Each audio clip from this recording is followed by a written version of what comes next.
이런 내분 상황을 수습하고 대안을 제시해야 될 사람으로 분류가 되는 홍준표 전 대구시장. 멀리서 하와이에서 계속해서 글을 쓰고 있죠. 자, 홍준표 대구시장 곧 6월 안에 귀국할 것 같은데, 자, 과거 목소리 먼저 확인하시죠. 더 이상 이 당에서 못하겠다.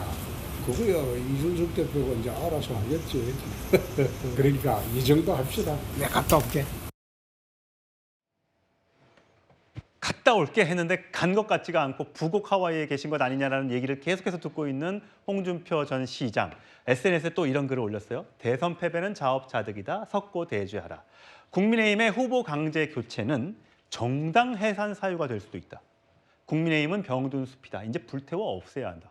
발언의 수위가 점점 세지고 있습니다. 이게 무슨 의미일까요? 그러니까 홍준표 전 대구시장으로서는 본인이 계속 말했듯이 30년 동안 헌신했는데 헌신짝처럼 버려졌다. 그렇기 때문에 이제 국민의힘은 안 된다. 그럼 그 국민의힘이 왜 본인을 헌신짝처럼 버렸냐? 그 이유는 계속해서 이 자당에서 인물을 키워낼 생각 안 하고 자꾸 조금만 부족하다 싶으면 용병해 하니까 본인 같은 어떤 원래 그 당을 지켜왔던 사람들이 외면당했다라는 것이죠. 그래서 저는 이제 홍준표 전 대구시장께서 다시 정치에 복귀하실 것 같아요. 하지만 복귀를 하는 장소가 국민의힘은 아니고 저는 최근에 메시지를 보면 이준석 개혁신당 의원이 앞으로 보수의 미래의 지도자라는 것을 본인은 좀 생각하시는 것 같고 이준석 개혁신당 의원을 보수의 어떤 지도자로 키우기 위한 조력자 역할을 할 것 같다. 그럼 개혁신당에 입당을 한다는 얘기예요? 개혁신당에 입당할 수도 있지만 뭐 굳이 안 하고도 저렇게 계속해서 그 어떤 일이 벌어질 때마다 이렇게 저격을 할 수도 있고 또 이준석 의원에 대해서 도와주는 말을 할 수도 있기 때문에 저는 일종의 김종인 전 비대위원장의 역할을 좀 본인이 하실 것 같다. 다만 김종인 전 비대위원장과는 다르게 좀 거칠게 저는 할 것 같다. 이렇게 보여집니다. 예.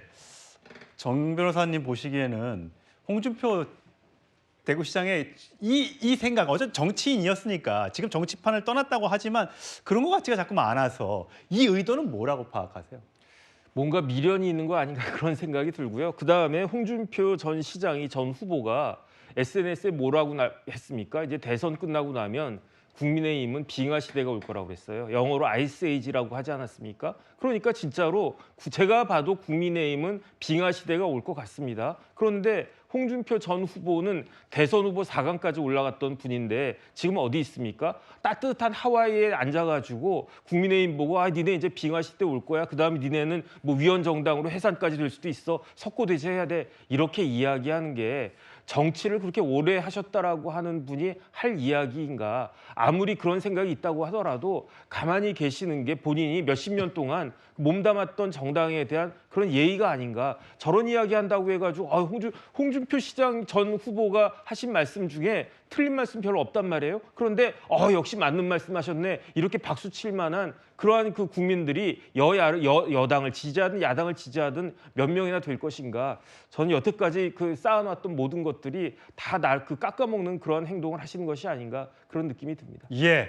6월 안에 귀국을 한다고 하니까요. 들어올 때 모습은 어떤 모습일지 저희와 함께 지켜보도록 하시죠.